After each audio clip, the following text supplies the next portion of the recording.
Audi Alteram Partem is one of the most important fundamental legal principles of many of the world's legal systems.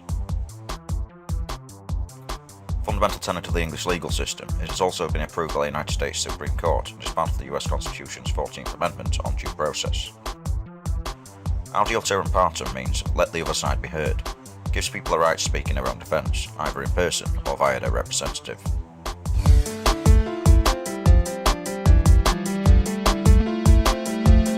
The idea is that nobody should be punished without first being given the opportunity to state their case. So fundamental is this principle, it has even been said that it is part of the biblical story of creation. Mr. Justice Fortescue, in The Crown versus the University of Cambridge, said, "The laws of God and man both give the party an opportunity to make his defence, if he has any. I remember to have heard it observed by a very learned man upon such an occasion, that even God himself did not pass sentence upon Adam before he was called upon to make his defence. Adam, Says God, have you not eaten of the tree whereof I commanded thee that thou should not eat?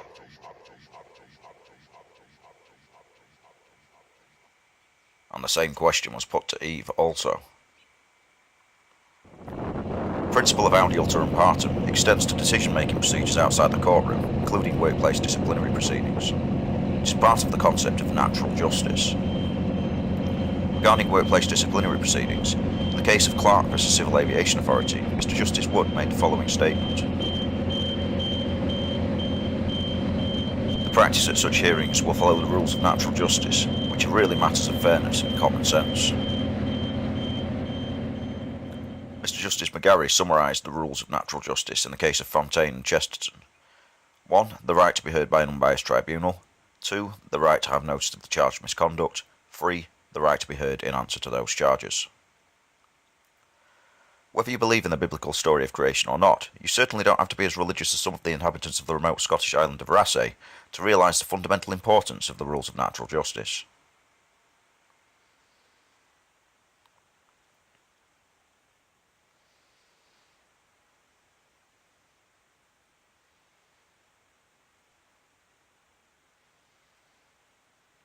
On the importance of natural justice, Mr. Justice McGarry had the following to say in the case of John and Rees.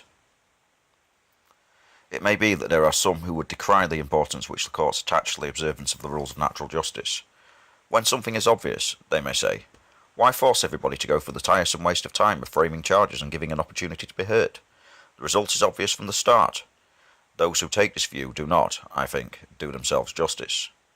As everybody who has anything to do with the law well knows, the path of the law is strewn with examples of open and shut cases which, somehow, were not, of unanswerable charges which, in the event, were completely answered, of inexplicable conduct which was fully explained, of fixed and unalterable determinations that, by discussion, suffered a change.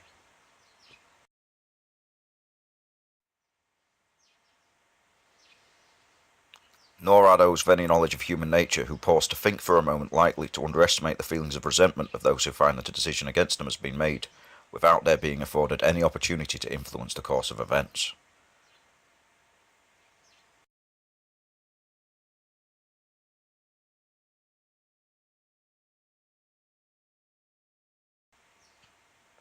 In a case involving a dispute during the miners' strike of 1984, the Court of Appeal had this to say.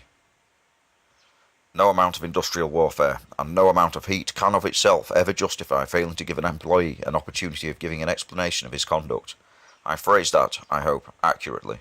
No amount of heat in industrial warfare can justify failing to give an employee an opportunity of giving an explanation.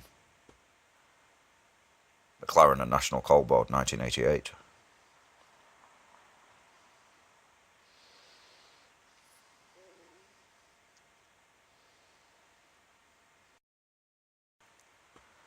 As regards the right to know the nature of any allegations made, Mr. Justice Slynn, in the case of Bentley Engineering Company and Mystery, 1978, stated, Natural justice does require not merely that a man shall have a chance to state his own case in detail, he must know in one way or another sufficiently what is being said against him.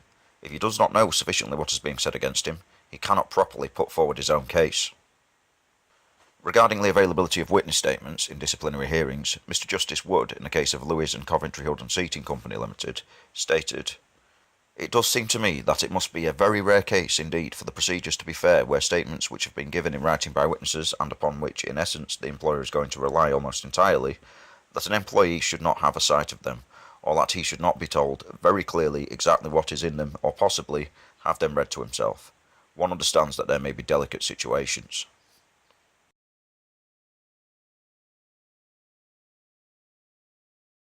Maybe that one does not want to exasperate the relationship between employees or possibly groups of employees at work. However, where the essence of the case, the main substance of the case, is contained in two statements which the employee asks to see and which he is refused without reason and upon which substantial reliance is placed, then prima facie to me it seems to be unfair. Maybe the reaction of a lawyer, I trust it is the reaction of anyone. As to the manner in which a workplace disciplinary hearing should be carried out, Lord Justice Bristow had the following to say in the case of Carnum and Mid Glamorgan Area Health Authority. How nearly a domestic disciplinary inquiry must approach the full-blown procedure of a court of justice in order to comply with the rules of natural justice is no doubt a matter of degree.